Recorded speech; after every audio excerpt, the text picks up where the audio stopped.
Let me start with a shocking fact.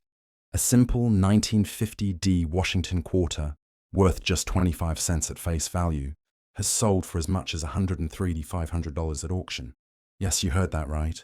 One small silver coin that most people would overlook in their pocket change turned into a six-figure treasure. The year was 1950. America was entering a new decade. Television was booming. The Cold War was heating up. And silver coins were still the everyday currency of the people.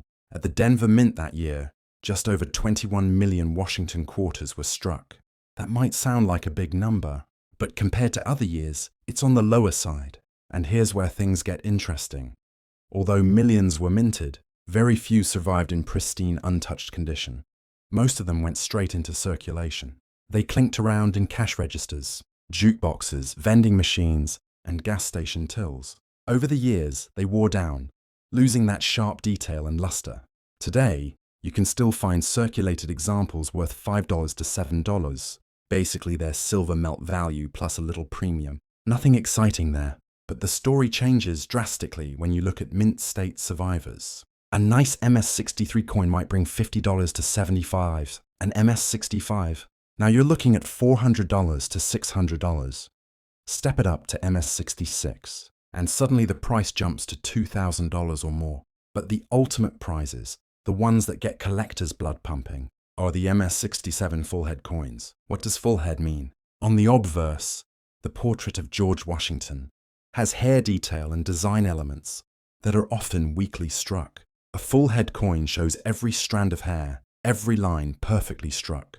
These are rare and collectors go crazy for them. Auction records prove it. A 1950 Washington quarter in MS-67 plus, with full head designation sold for a staggering $103,500. That's not speculation.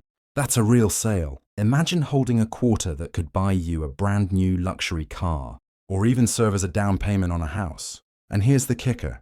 Experts believe that if a flawless MS-68 full head example ever surfaces, it could push even higher, potentially $150,000 or more. That's the power of condition rarity. It's not just about how many coins were minted, but how many survived in top shape. So, how do you get your hands on one of these treasures? Believe it or not, they can still be found. Your best chances are inherited coin collections from parents or grandparents who saved silver quarters before 1965. Estate sales and auctions, where old rolls of silver quarters are sold off. Coin dealers and shows, where you might spot a 1950D hiding among other silver coins. And yes, even roll hunting, if you're lucky enough to get old bank-wrapped rolls, though this is extremely rare today. If you think you've got a gem, here's what to do. Never clean it. Cleaning will destroy the value instantly. Handle it by the edges only. Then, send it to PCGS or NGC for professional grading. Once certified, you can unlock its true market potential. Where should you sell it? If it's a modest coin, platforms like eBay or local coin shops are fine. But for the top-end coins, especially anything above, MS-66, your best bet is the big auction houses. Heritage auctions, Stack's Bowers, all great collections. That's where the deep-pocketed collectors gather, and that's where the six-figure bidding wars erupt. Now let's step back and appreciate the bigger picture. The Washington Quarter was first struck in 1932, designed by John Flanagan to honor the 200th anniversary of George Washington's birth. By 1950, it had already become a mainstay in American coinage. But what makes the 1950D so fascinating is the perfect storm of factors, a mid-range mintage, a design that often came weakly struck, and the fact that most of the coins were spent, not saved.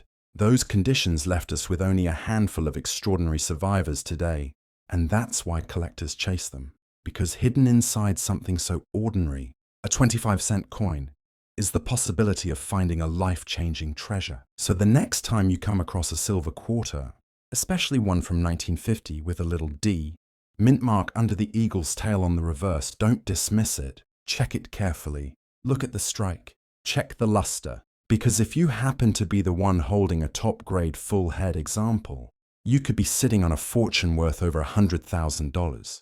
That's the thrill of numismatics. History, scarcity, and fortune, all packed into a single small piece of silver that most people never even notice. Imagine digging through your pocket, change and pulling out a coin that looks completely ordinary, just a brown penny worth 1 cent. But what if I told you that one of these humble pennies has sold for more than 18,000 at auction? That's the story of the 1982 D Lincoln cent, one of the most fascinating coins of the modern era. Let's set the stage. In 1982, America faced rising copper prices. For decades, pennies had been made of 95% copper and 5% zinc. But the cost of copper got so high that the US Mint was losing money every time it made a cent. The solution? Switch the composition.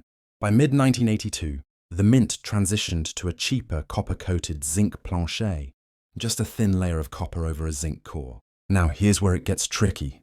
During that transition, the Mint produced coins in both metals, the old heavy copper cents and the new lighter zinc cents. On top of that, the date style was changed, creating both large date and small date varieties. So in 1982, we don't just have a penny, we have 7 different varieties, and one of them turned out to be a jackpot. At the Denver Mint, almost all pennies were struck in zinc, but somehow, a tiny handful of 1982D small date copper cents slipped through. To this day, only a few confirmed examples exist, and they are worth a fortune. To put this into perspective, a normal 1982D zinc penny is just 1 cent in your pocket. A standard 1982D copper penny can be worth a little premium, maybe $1 to $5 depending on grade. But the ultra-rare 1982D small date copper cent has shattered records, with one example selling for 18th E800s in a heritage auction. Collectors believe there may be more out there, waiting to be found.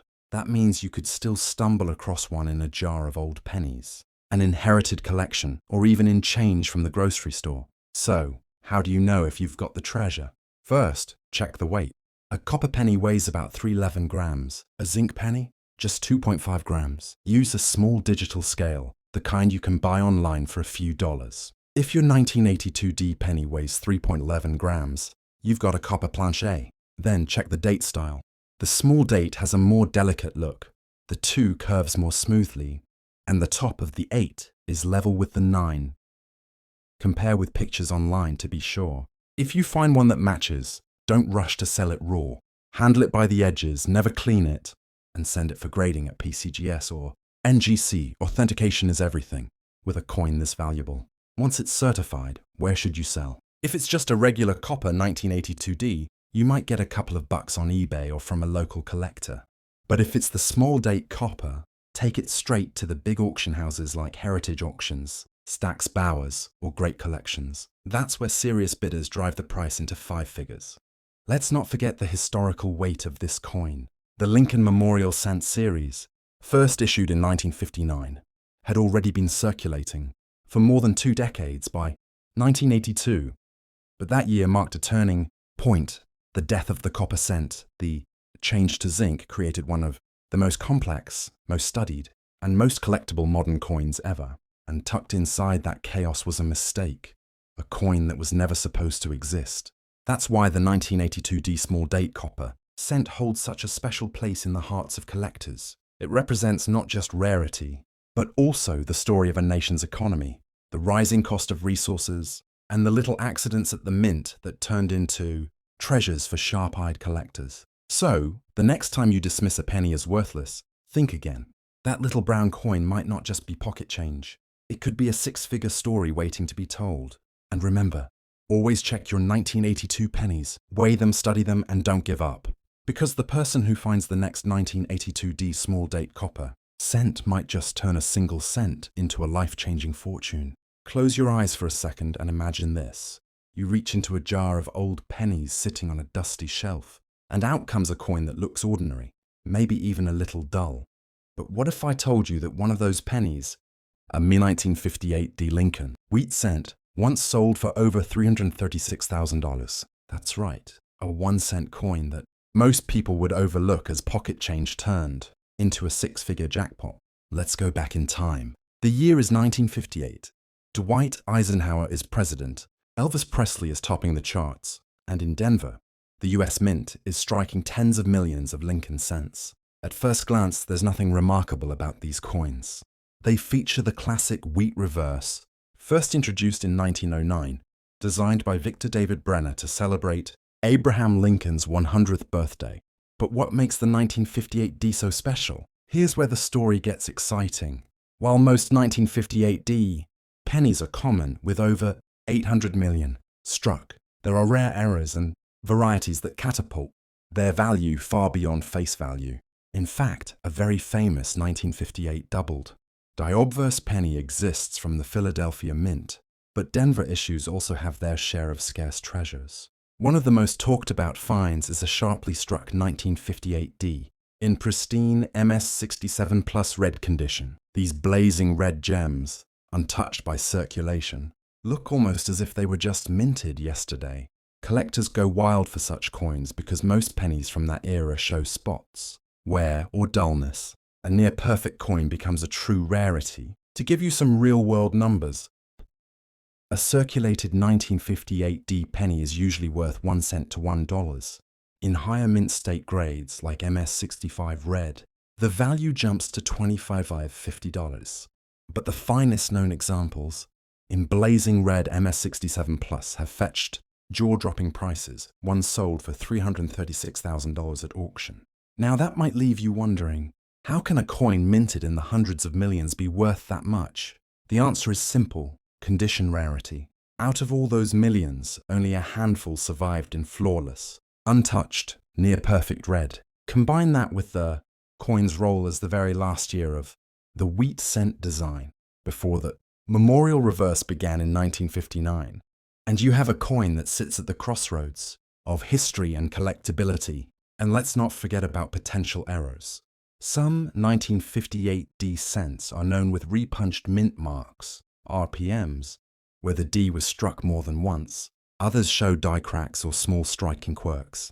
While not all errors are worth thousands, certain dramatic examples can still bring hundreds of dollars from collectors who specialize in mint mistakes. So here's the big question: could you still find a valuable 1958D wheat cent today? Absolutely. Old wheat pennies are still hiding in plain sight.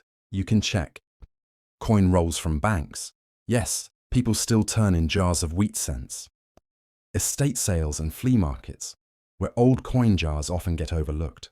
Family collections passed down from grandparents. And of course, coin shops and shows, where you can cherry-pick high-grade examples if you know what to look for. If you think you've got a special one, how do you sell it? For ordinary circulated wheat cents, online marketplaces like eBay or local coin dealers are fine. But if you found a blazing red mint state coin, or even a rare error, don't settle for small-time sales. Send it to PCGS or NGC for grading. A certified coin gets full collector trust. Once slabbed, you can consign it to heritage auctions, Stack's Bowers, or great collections, the big auction, houses where serious bidders will compete for six-figure rarities. Let's wrap it up with the human side of the story. Think about this. The last wheat cent ever minted in Denver, carrying the D mint mark, could still be sitting in a forgotten jar somewhere. To most people, it's just a penny, but to collectors, it represents the end of an era, the closing chapter of a design that honored America's 16th president for half a century. So the next time you see a worn brown wheat penny, don't just toss it aside. Check the date, check the mint mark, and check the condition. Because somewhere out there, a 1958D wheat cent could turn 1 cent into $336,000. And maybe, just maybe, your hands will be the ones to find it.